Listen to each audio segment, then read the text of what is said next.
4 బాలాజీలు. It is entirely team work for ఈ meeting కోసం. అన్ని బాలాజీస్ కి ఫోన్ చేశారు.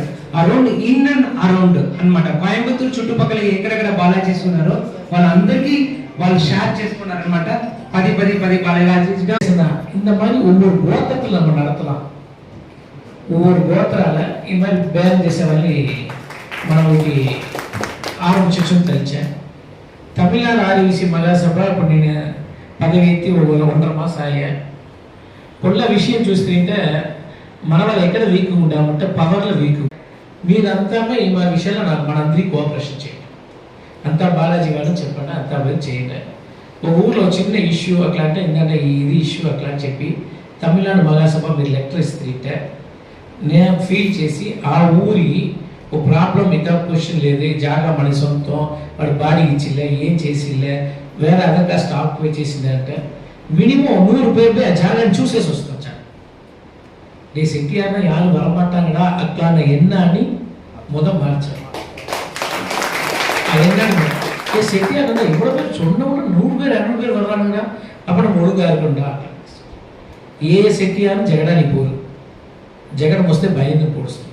అది ఆ కాలం, అది ఆ కాలం. ఈ కాలం నేను పనికాను ఏదైతే దాన్ని ఎవరైతే సెట్టియార్ అనేసి కేవలం చెప్పేసినంట వాళ్ళ లైఫ్ లాగా మన జాతి మీకు మర్యాద వచ్చేలా నేను చేసేస్తాను. లైఫ్ లాగా మన జాతి మీకు మర్యాద ఆ మరి చేస్తాం. ఆ మరి మీరు అందరూ మీద చిన్న యంగ్స్టర్స్గా ఉండాలి. మీ ఊర్లో ఉండే మన సముదాయ ప్రాపర్టీస్ అంతా ఆమె యంగ్స్టర్స్ పోయి చూపించండి. ఇప్పుడు తిరుపతిలో ఉండాలి, ఇప్పుడు ఇంత ఊరు పేరు చెప్తారు కదా, ఇంత ఊర్లో ఉండే వాళ్ళు మీరే మన ప్రాపర్టీస్ పోయి చూసిండావా, ఇంత ఊరి నుంచి వచ్చిండారే, నువ్వు చిన్న యంగ్స్టర్ నువ్వు కూడా తలదత్తి నిలిచాయి. మన ఊరు ప్రాపర్టీ మనం ఏమేమి ముందు చేసి ఫస్ట్ చూసుకో. ఇప్పుడు బిజినెస్ మీట్ మీరు వచ్చిండారు, ఏమి మీ పర్సనల్ లైఫ్ డెవలప్మెంట్ చేయాలంటే వచ్చిండారు. ఇప్పుడు ఆ పర్సనల్ లైఫ్ డెవలప్ చేసేప్పుడు ఇప్పుడు కోయంబత్తూరులో 20,000 మనవాళ్ళు ఉంటారు. నేటి ఒక్కో మనవాళ్ళకు 1.5 లక్షల వర్త్ సొత్తు వాళ్ళకు ఉంది. 200 కోట్ల సొత్తు కోయంబత్తూరులో ఉంది వెంకటేష్. ఈ 200 కోట్ల సొత్తులో మన దగ్గర ఎంత ఉంది ఎట్లా చూస్తే కొల్ల తక్కువ ఉంది. ఈ మరి ఒక్కో ఊళ్ళో మన ప్రాపర్టీస్ అంత ప్రాపర్టీస్ ఉంది.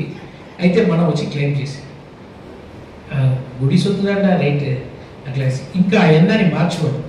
మీ ఊరు ఉండాలి, మీ ఊరు గుడి సొత్తు, మీ ఊరు సమాజ సొత్తు అట్లా అంటే అట్లీస్ట్ మీ కొడుకులైనా చూపించండి.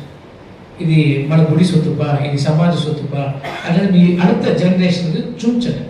அடுத்த జనరేషన్ చూపించండి పోతే ఆ సొత్తు ఇంకా మనం చేతి ఎంత పేరు వచ్చి వాళ్ళ కొడుకులు మీరు చూసింది అనేసి తమిళనాడు ఆదివాసీ